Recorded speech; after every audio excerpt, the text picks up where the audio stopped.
Esta es la primera clase de diagramas de fases de los aceros. Para llegar a este punto hemos pasado ya por 4 clases en donde hemos presentado otros tipos de diagramas que son los que van a componer este diagrama. Si necesitan ir a esas clases, aquí en la pantalla les pongo los links.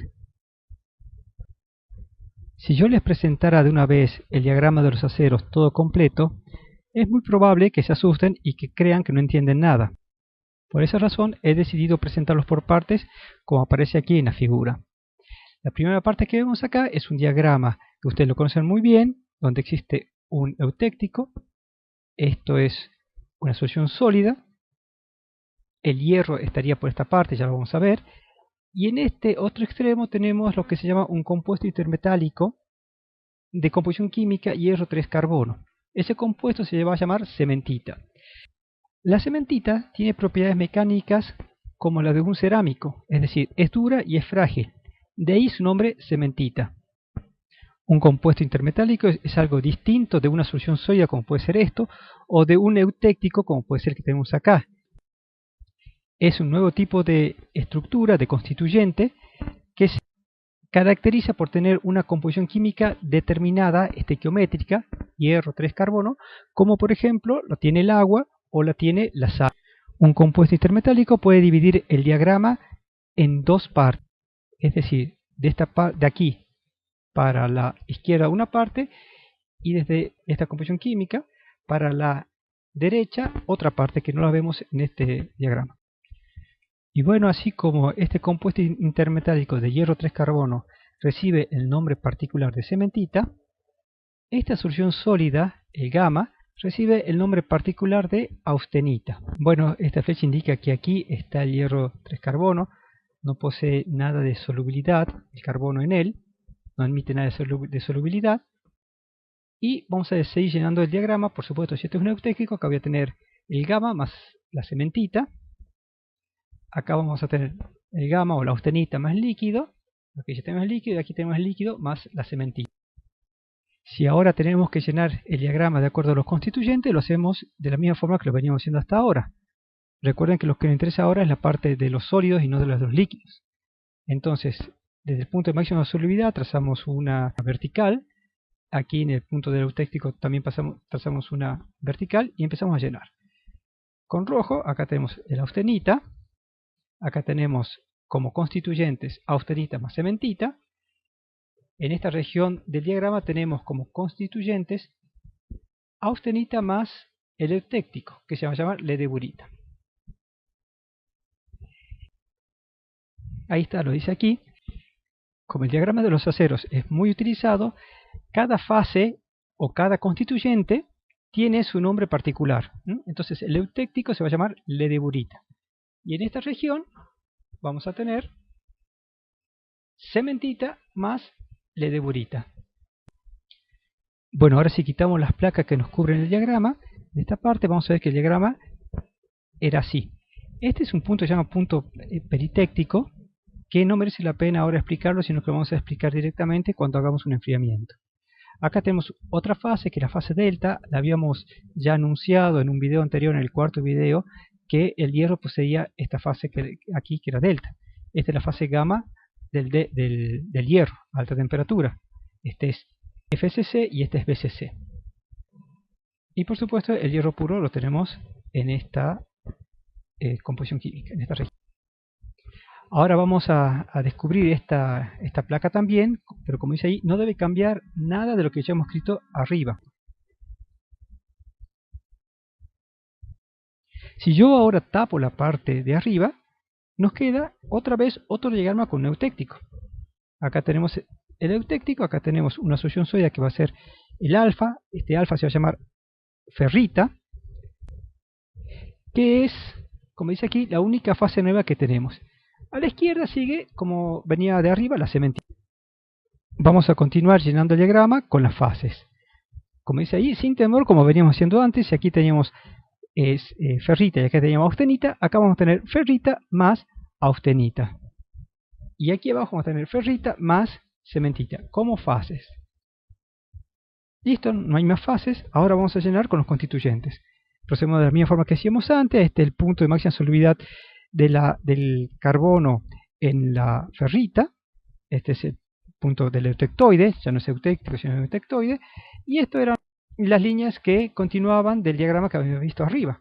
Esta correspondía al máximo punto de seguridad del carbono en la austenita y este correspondía al eutéctico. Entonces, como constituyente acá tenemos el alfa, tenemos acá un constituyente que es alfa más cementita. Es tan poquito que a veces se suele obviar, pero es bueno que ustedes lo sepan, que ahí existe, y lo tienen que aprender así. Acá tenemos el alfa más el eutectoide. El eutectoide se va a llamar perlita. Presten atención a esto que dice aquí. El gamma se va a transformar siempre en todas las partes del diagrama, en todas estas partes del diagrama. El gamma se va a transformar siempre en perlita debajo de la temperatura del eutectoide, que es esta. Esta recta que vemos acá es la temperatura del eutectoide. Así como del líquido se transforma en eutéctico, debajo de la temperatura del eutéctico, bueno, aquí el gamma se va a transformar en perlita debajo de la temperatura del eutectoide. En esta región tenemos eutectoide, o sea, perlita más cementita. Acá vamos a tener lo mismo que teníamos arriba. Acá teníamos gamma más ledeburita y como dijimos antes, el gamma se transforma en perlita. ¿La ledeburita en qué se transforma? Se transforma en ledeburita transformada. Después, cuando hagamos un enfriamiento, vamos a explicar un poco mejor qué es lo que está pasando. Pero por ahora decimos que es ledeburita transformada. Y aquí tenemos la cementita, que no se transforma en nada cuando pasa debajo de la temperatura del eutectoide, más la ledeburita, que pasa a llamarse ledeburita transformada. Bueno, y acá tenemos el diagrama completo metaestable de hierro cementita, en donde tenemos que recordar las temperaturas, por ejemplo, que son importantes. La temperatura de fusión del hierro puro es 1535 grados centígrados. Esta línea punteada que ven acá es cuando el hierro pierde la magnetización espontánea, es decir, la temperatura de Curie. Esta temperatura 721 es muy importante, que es la temperatura del eutectoide, la vamos a repetir mucho durante la segunda parte del curso. Y esta es la temperatura del eutéctico, 1130 grados. Otros valores importantes a recordar es la solubilidad que tiene el carbono en la ferrita es muy bajita, miren, es 0,02% aproximadamente. Otro valor importante es el punto del eutectoide, que es 0,8% de carbono. Y finalmente, el punto de mayor solubilidad del carbono en el hierro, que va a ser en la austenita, igual a 2%. También el valor del eutéctico, que es 4,25% de carbono. Ojo, es carbono y no de cementita. Todas estas unidades, todo este porcentaje, perdón, estamos hablando de carbono y no de cementita. Acá tenemos justamente el hierro 3 carbono. Es decir, hierro con 6,66% de carbono. Bueno, habíamos dicho que este es el diagrama metaestable de hierro-carbono. El diagrama estable es el siguiente, donde esta curva de líquidos va a terminar en la temperatura de fusión del carbono. En la práctica, si tenemos hierro y carbono como aliantes, no vamos a caer jamás en el diagrama estable. Le vamos a tener que agregar otros aliantes para poder caer en el diagrama estable. Así que el diagrama que se toma es el diagrama metaestable de hierro cementita. No caemos en el carbono, sino que caemos en la cementita, que es esta. Acá presentamos el diagrama con todos los constituyentes que están recuadrados. Recuerden que lo que a nosotros nos interesa más que las fases son los constituyentes. Vamos a repetirlos. Acá tenemos ledeburita más la cementita. Esta cementita se llama primaria. Primaria porque viene del líquido. Una vez que pasó por esta curva, toda la cementita que pasa por esta curva se va a llamar primaria. La cementita que precipita de esta solvus también se va a llamar cementita secundaria, y la que precipita de esta solvus se va a llamar cementita terciaria. Por esa razón acá tenemos la austenita más la cementita secundaria, y si acá teníamos cementita secundaria, aquí también vamos a tener cementita secundaria, la austenita y la ledeburita. Acá vamos a tener ferrita más perlita y vamos a tener un poco de cementita terciaria, que habíamos dicho que generalmente no se toma en cuenta, pero sí existe. Acá tenemos perlita más cementita, acá tenemos perlita más la leudita transformada, y acá tenemos la leudita transformada más cementita.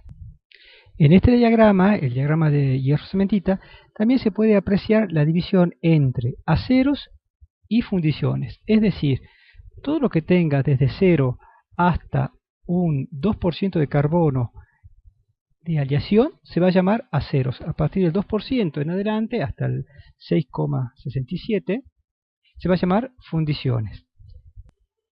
¿Qué es lo que hace que a partir del 2% deje de llamarse aceros para empezar a llamarse fundiciones?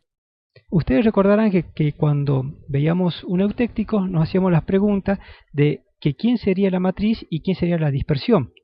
En este caso, en este eutectoide, tenemos dos fases, ya lo hacemos perfectamente bien. Acá están las fases, es alfa más cementita. ¿Quién hará de matriz y quién hará de dispersión? Afortunadamente, en esta región de los aceros, quien hace de matriz es la ferrita, el alfa. Si ustedes recuerdan, el hierro puro tenía una resistencia a la fluencia muy baja, de alrededor de 50 megapascales. La ferrita tendrá algo un poquito superior, pero no mucho más. Tenemos como matriz en los aceros algo que es realmente muy blando, mientras que la cementita es como un cerámico, es decir que su resistencia, se puede hablar de resistencia a la rotura, será del orden de los miles de megapascales. En cambio, acá en el eutéctico, en la ledeburita, quien hace de matriz cuando yo enfrío una aleación es la cementita, es decir, un cerámico. Y la dispersión está formada por el gamma, que es una solución sólida. Eso es lo que hace que las fundiciones sean tan frágiles, mientras que los aceros sean dúctiles y se pueden emplear en muchos usos en la industria. Mientras que estas fundiciones, las fundiciones llamadas fundiciones blancas, sirven solamente como peso o como materia prima para otro tipo de fundiciones. Terminamos recordando las distintas estructuras metalográficas. Las soluciones sólidas y metales puros son muy parecidos, se llaman estructuras de nucleación y crecimiento. Las de tipos eutécticas, los eutécticos y eutectoides, los compuestos intermetálicos, y las estructuras martensíticas que vamos a ver en la segunda parte.